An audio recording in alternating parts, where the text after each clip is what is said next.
एक बार की बात है, जिमर नाम का भगवान का एक बहुत बड़ा भक्त था। उसने अपना पूरा जीवन भगवान की सेवा पूजा में ही बिताया था। पहले वो भगवान को भोग चढ़ाता, बाद में उनके भोग में जो सामग्री होती उसे ही खाता। किसी भी स्वार्थ के बिना वो भगवान की सेवा करता रहा, पर उसके जीवन में हमेशा कोई ना कोई समस्या आती रहती थी। भगवान का इतना बड़ा भक्त होने के बावजूद उसके साथ जीवन में कुछ अच्छा नहीं हो रहा था। बचपन में ही जिमर के माता पिता की अकारण मृत्यु हो जाती है और उसका गांव में कोई नहीं था, जिस वजह से जिमर अकेला ही गांव में रहता था। वो गांव में ही कुछ छोटा मोटा काम करके जो पैसे मिलते उससे अपने भगवान की सेवा पूजा करता।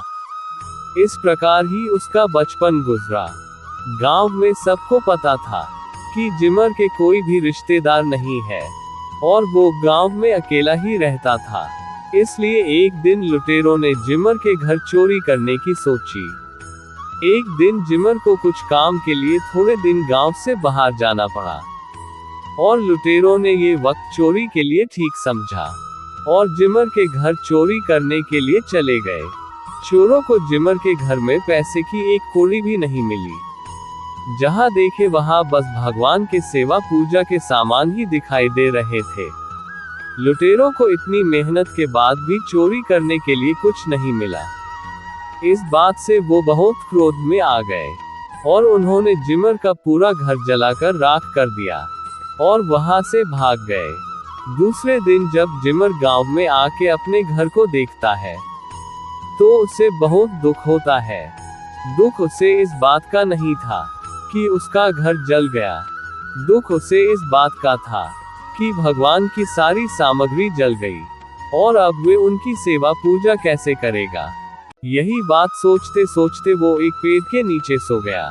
भगवान जिमर की भक्ति और करुणा से बहुत खुश हो गए और वो स्वयं रात को जिमर के पास पेड़ के नीचे ही सो गए।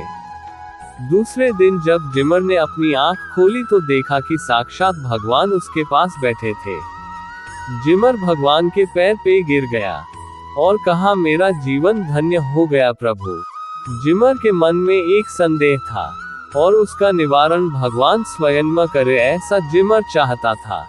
जिमर ने कहा, हे प्रभु, मेरे मन में सिर्फ एक ही संदेह है कि मेरे इस जीवन में मैंने आपके अलावा और किसी से भी प्रेम नहीं किया और जो आपकी भक्ति करे उसको तो जीवन में कोई भी समस्या नहीं आती। तो फिर मेरे इस जीवन में इतनी कठिनाई और मुश्किलें क्यों आई? तब भगवान ने कहा, हे मित्र, जो विशेष होते हैं उनकी परीक्षा भी विशेष ही होती है। तुम मेरे सबसे प्रिय और विशेष भक्त हो, इसलिए मैं हमेशा तुम्हारी कठोर से कठोर परीक्षा लेता रहा, पर तुमने ना मेरे अस्तित्व पर प्रश्न उठाया और ना मेरी भक्ति का मार्ग छोड़ा।